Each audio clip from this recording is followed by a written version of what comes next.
Singh of Krishnan சின்ன பொண்ணு YouTube channel நம்ம இன்னைக்கு பார்க்க போகிறது ஆடி கிருத்திகை பற்றிய தகவலை தான். இந்த வருடம் ஆடி கிருத்திகை எந்த நாளில் வருது, அதாவது எல்லாருக்கும் குழப்பம் இருக்கிறது 6ஆம் தேதியா இல்லது 7ஆம் தேதியா, எப்படி முருகப்பெருமானை வழிபாடு செய்யணும், இந்த நாளில் என்ன நெய்வேத்தியம் செய்து வழிபடலாம், எந்த மாதிரியான திருப்புகள் படிக்கலாம் போன்ற தகவலை இந்த வீடியோவில் நம்ம பார்க்கலாம் வாங்க.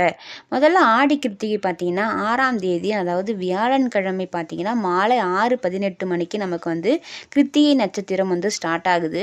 அண்ட் மாலையில் ஸ்டார்ட் ஆகி மறுநாள் வெள்ளிக்கிழமை பார்த்தீங்கன்னா மாலை 4:51 வரையும் நமக்கு கிருத்திகை நட்சத்திரம் இருக்குது. அதனால் மாலையில் கிருத்திகை நட்சத்திரம் இருக்கிறதுனால கோவில்களில் பார்த்தீங்கன்னா பொதுவாக பார்த்தீங்கன்னா 6ஆம் தேதி அன்று தான் கிருத்திகை ஆடி கிருத்திகை கொண்டாடுறாங்க. ஏன்னா கோவில்களில் மாலை நேரத்தில் தான் முருகப்பெருமானுக்கு வழிபாடு நடக்கும். அதனால் பெரும்பாலான கோவில்களில் 6ஆம் தேதி தான் கொண்டாடுறாங்க.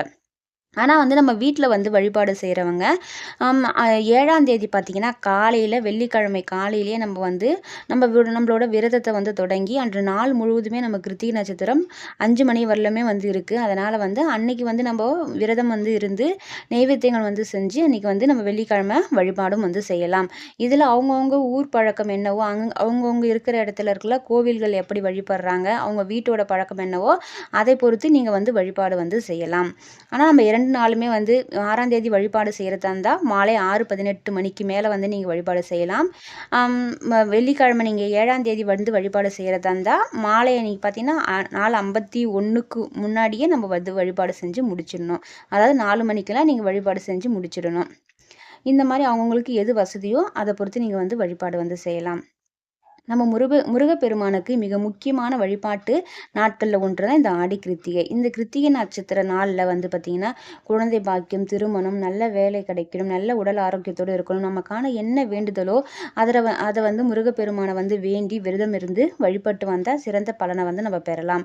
விரதம் இருக்கிறவங்க பார்த்திங்கன்னா காலையிலே எழுந்து குளித்து முருகப்பெருமானுக்கு படத்தை சுத்தம் செய்து பூக்கள் வச்சு முருகப்பெருமானுக்கு பிடித்த பூக்கள் பார்த்திங்கன்னா செவ்வரளி, செம்பருத்தி, மல்லிகைப்பூ, கடம்ப மலர், இதில் எது கிடைக்குதோ அந்த பூக்களை நீங்கள் சாற்றி விளக்கேற்றி முருகருடைய சிலையோ இல்லை வேலோ இருந்தால் அதற்கு அபிஷேகம் செய்யலாம். பால், தயிர், சந்தனம், விபூதி எது இருக்கோ நீங்கள் அதை வச்சு நீங்கள் அபிஷேகம் செஞ்சு அன்னைக்கு பார்த்தீங்கன்னா தீப தூப ஆராதனை காட்டி நீங்கள் பூஜை பண்ணலாம்.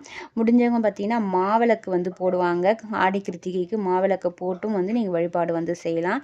நெய்வேத்தியமாக பார்த்தீங்கன்னா முருகப்பெருமானுக்கு பிடிச்ச தேனும் தினை மாவும் வச்சு வழிபடலாம்.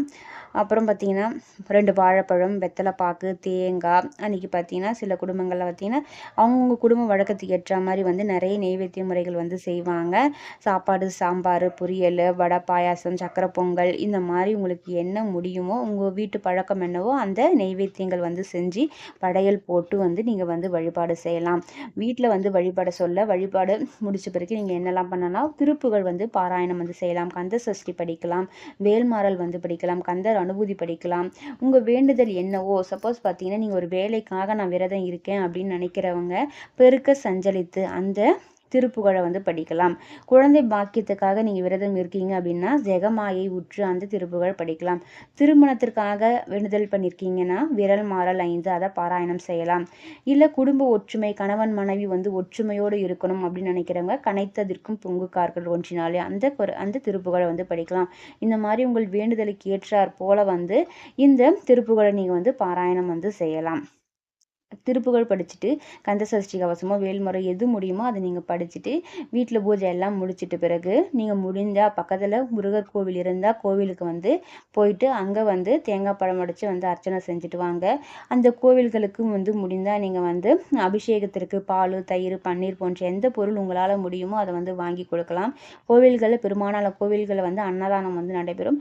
அந்த அன்னதானத்திற்கு உங்களால் முடிஞ்ச உதவித்தொகை என்னவோ அதை கொடுக்கலாம்.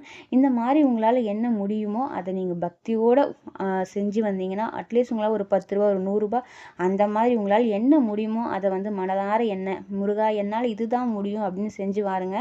அடுத்த வருடம் பார்த்தீங்கன்னா இதை விட பல மடங்கு நீங்கள் முருகப்பெருமானுக்கு நீங்கள் அன்னதானத்திற்கு கொடுக்கலாம். அந்த அளவுக்கு உங்களோட பொருளாதாரம் மேன்மை நிலையில் வந்திருக்கும்.